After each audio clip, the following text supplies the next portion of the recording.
Assalamualaikum warahmatullahi wabarakatuh. Apa kabar Bapak Ibu, para calon-calon tamunya Allah, para calon-calon tamunya Rasulullah SAW? Perkenalkan, saya Haji Budi Swendrio, founder dari keluarga besar Muslimpreneur Baitullah Cahaya Lillah. Pada kesempatan ini, saya ingin sekali berbagi tentang adanya keraguan para calon-calon jamaah untuk melaksanakan ibadah umroh pada masa-masa pandemi seperti saat ini. Yang pertama, cukup banyak calon jamaah yang merasa umroh pada masa pandemi seperti saat ini menjadi lebih mahal. Nanti saja deh kalau sudah normal. Bapak Ibu, betul menjadi lebih mahal karena adanya penerapan protokol kesehatan oleh pemerintah Saudi. Di mana dulu kita bisa satu kamar berempat gitu ya. Tapi sekarang hanya boleh berdua.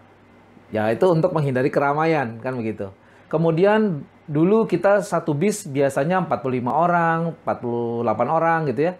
Tapi sekarang nggak boleh, karena sebelahnya harus kosong. Jadi sekitar 23-24 orang saja satu bisnya. Dulu kita kalau naik pesawat, sebelah kita ada orang kan, sekarang udah nggak boleh. Berarti kapasitas pesawat saja sudah menjadi hanya 60%-nya saja. Dulu waktu kita di hotel mau makan bersama gitu ya, waktu makan kita kumpul di lounge-nya gitu. Kita makan bersama, sekarang udah nggak boleh. Jadi makanannya diantarkan ke kamarnya. Sekali lagi ini semua untuk menjaga agar tidak terjadinya penyebaran COVID. Sesungguhnya kalau diperhatikan, umroh pada masa pandemi ini seperti selayaknya umroh kelas VIP Bapak Ibu. Ya hotelnya deket, satu kamar berdua, bisnya lega, pesawatnya lega, ya makannya nggak berebutan, istilahnya kan antri dulu begitu ya. Ini nggak, jadi memang umroh di masa pandemi ini adalah masa-masanya umroh kelas VIP seperti itu. Makanya kalaupun lebih mahal ya artinya Bapak Ibu diangkat derajatnya oleh Allah gitu ya untuk jamaah umroh pada tahun pandemi ini menjadi kelas yang VIP, kelas yang spesial seperti itu. Kemudian Bapak Ibu coba pertimbangkan deh untuk direnungkan sedikit ya. Kalau dibilang mahal gitu ya. Bapak Ibu ingat pada tahun 2020 kemarin haji saja harus ditunda. Saudi sempat ditutup selama berapa lama. Bayangkan Bapak Ibu jamaah yang sudah siap di bandara pun harus pulang. Jamaah haji yang udah nabung sekian puluh tahun harus nggak bisa berangkat. Karena Saudi Arabia ditutup. Mencegah penyebaran COVID. Nah, pertanyaannya Bapak Ibu, kalau waktu itu, kalau Saudi Arabia ditutup, Bapak Ibu punya uang 1 miliar, rasanya ya belum tentu juga loh bisa melaksanakan ibadah umroh. Oleh karena itu, apa ya benar mahal? Atau justru nggak mahal gitu loh. Dibandingkan jika ditutup gitu loh. Kita nggak bisa ke sana lagi. Oleh karena itu, coba renungkan bahwa sesungguhnya nggak mahal.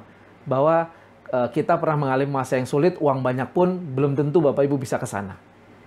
Kemudian juga kendala atau keraguan, ya udah nanti aja deh kalau udah normal. Pertanyaannya, memangnya kita sudah tahu kapan pasti kondisi menjadi normal lagi? Kan belum tahu kan?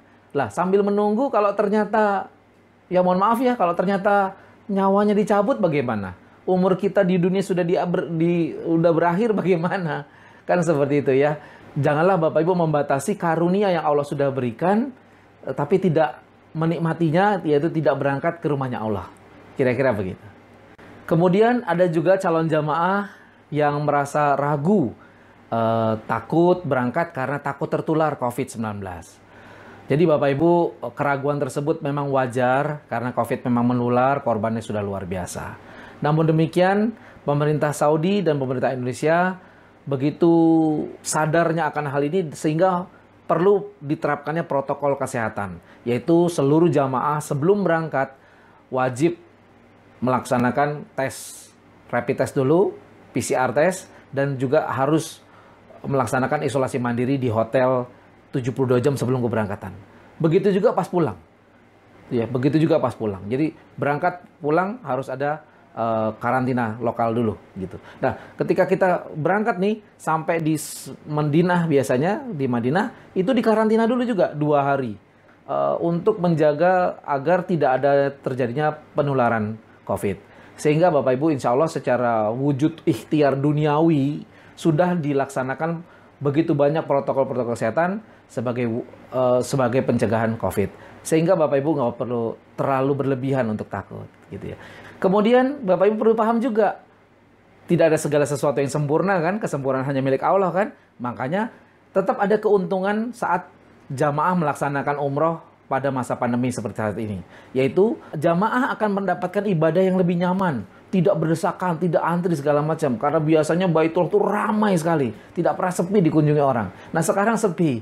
Jadi contoh nih, ketika Bapak Ibu di Madinah kan ada namanya Raudhah ya, Taman Surga. Itu semua orang berbondong-bondong ke sana karena fadilahnya luar biasa, seperti Bapak Ibu berdoa di surga gitu loh. Makanya siapa yang nggak mau kan ke sana berlomba-lomba, berdesak-desakan, wah luar biasa. Sekarang nggak terlalu berdesak-desakan, ruangnya begitu lapang gitu loh. Ya Bapak Ibu luar biasa deh pokoknya, lebih nikmat. Khususnya bagi jamaah wanita, saya banyak sekali mendengar testimoni jamaah wanita yang merasa sangat senang sekali, yang sudah pernah dulu ke Raudhah tuh begitu sulitnya, sekarang begitu mudahnya, begitu lapangnya. Masya Allah gitu ya. Jamaah juga laki-laki juga begitu, kita dulu harus ngantri segala macam, tapi sekarang dengan adanya protokol jadi diberikan kesempatan masing-masing lebih kurang 15 menit untuk bisa menikmati indahnya Raudhah, kita bisa berdoa lebih khusyuk, lebih nikmat. Masya Allah. Oke. Kemudian tawaf juga begitu. Dulu tawaf tuh sampai empel-empelan, desek-desekan gitu ya. Tapi sekarang Masya Allah, kita sudah diberikan lajur gitu ya. Kita tinggal ngikutin saja.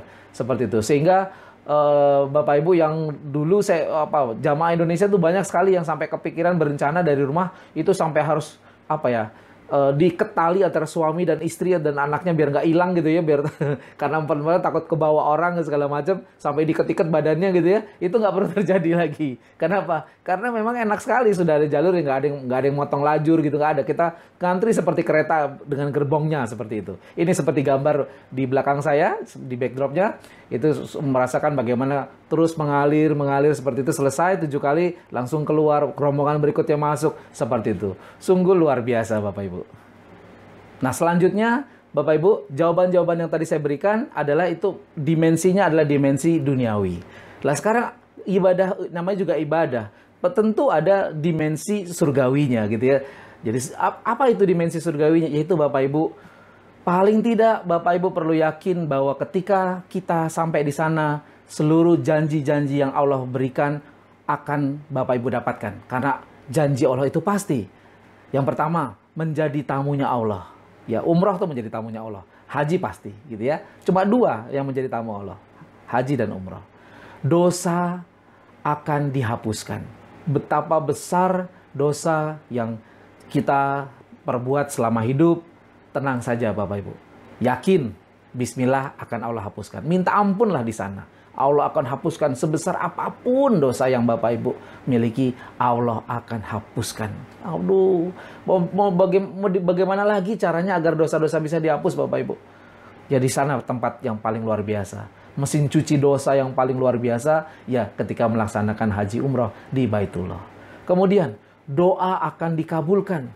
Allah akan mengabulkan semua doa. Ya Allah Bapak Ibu, kita kalau sholat, kita kalau berikhtiar selalu berdoa. Ya betul kan, banyak sekali permintaan hajat yang kita inginkan.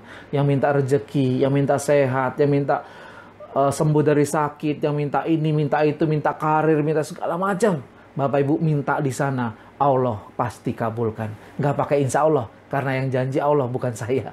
Makanya yakin Bapak Ibu, yang penting sampai sana. Bapak Ibu tahu nggak sih, pernah ngitung nggak sih nilainya doanya Bapak Ibu? Contoh nih, Bapak Ibu yang belum punya motor minta motor. Ya nilai motornya berapa? Misalkan 30 juta misalnya gitu. Udah ketahuan kan nilainya. Lalu pengen minta mobil. Nilai mobil berapa? Misalkan 300 juta, 500 juta, 700 juta. Ya itu terkabul. Kalau mobilnya kelas mewah, ya miliaran juga mobilnya. Seperti itu. Yang pengen minta rumah, lah nilai rumah berapa? Miliaran. 1 miliar, 5 miliar, 100 miliar.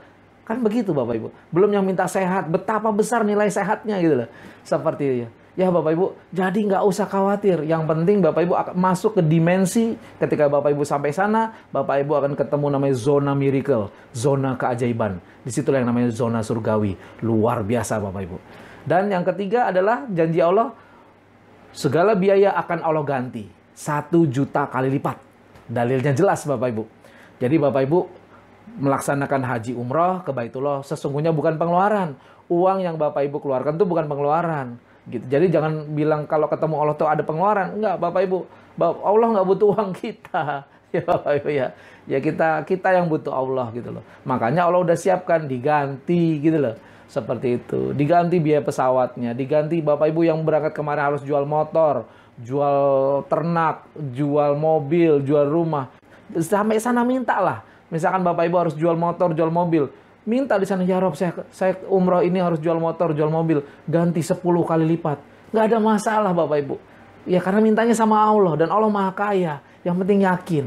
Oleh karena itu, jika saat ini Bapak Ibu yang berusia 8-60 tahun dalam kondisi sehat, ya, tidak ada penyakit turunan juga seperti diabetes, sesak napas, asma, dan segala macam gitu ya, yang komorbidnya COVID gitu. Kemudian Bapak Ibu punya rezekinya, lalu Bapak Ibu punya kesempatan untuk berangkat, berangkatlah. Bapak Ibu punya hartanya, berangkatlah. Udah, nanti Bapak Ibu lihat bagaimana Bapak Ibu bertemu, merasakan nikmatnya surga dunia di Baitullah. Nah, semua doa diijabah, semua dosa dihapus, uangnya diganti 1 juta kali lipat.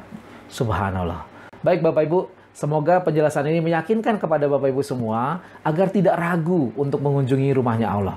Alhamdulillah, KBMBCL insya Allah akan kembali melaksanakan gerakan umroh bersama pada tanggal 31 Maret 2021 mendatang.